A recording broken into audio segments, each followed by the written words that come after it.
The next principle that we'll look at is the principle of surprise. The principle of surprise. Now, I think we all, at least in movies or in different ways, have encountered this principle before, the principle of surprise. And let me again formally define it for you.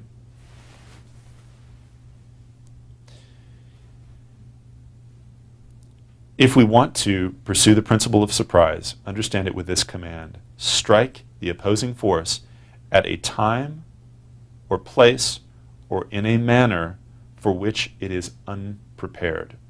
Again, strike the opposing force at a time or place or in a manner for which it is unprepared. I think this is pretty obvious.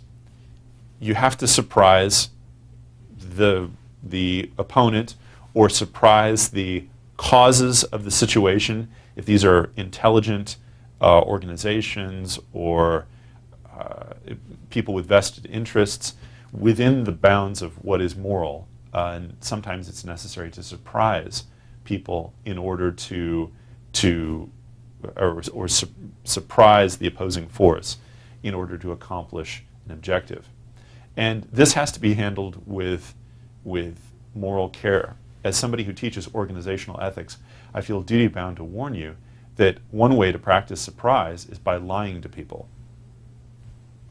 And I'm telling you that so that you understand that, I mean, you shouldn't lie to people.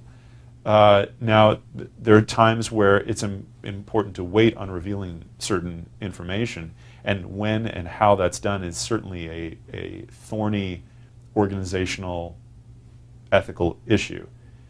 But if I might just come out and say this, don't practice surprise in such a way that's unethical. If you don't want to have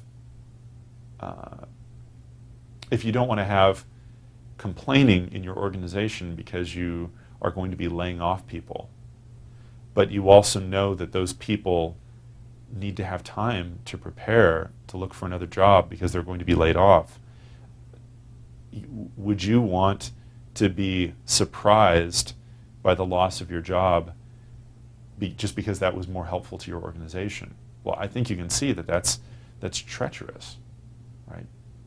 You know, do you want to really be practicing the principle of surprise in that way? Well, I leave that between you and your conscience.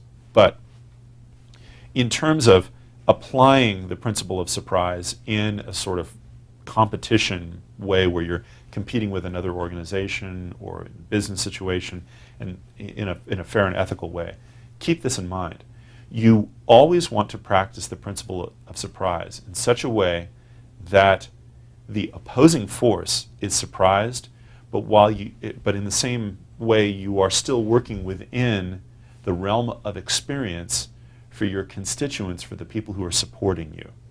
If you practice surprise on the people who are supporting you, then you break your relationship with them. And they look around stunned, wondering, what's going on? This is weird.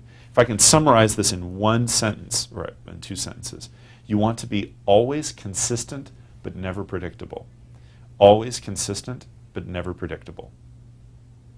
If you are always consistent, where people can look and see what you're doing and you're not alienating your constituents, but to the opposing force you're not predictable, then you're practicing the principle of surprise in a prudent way.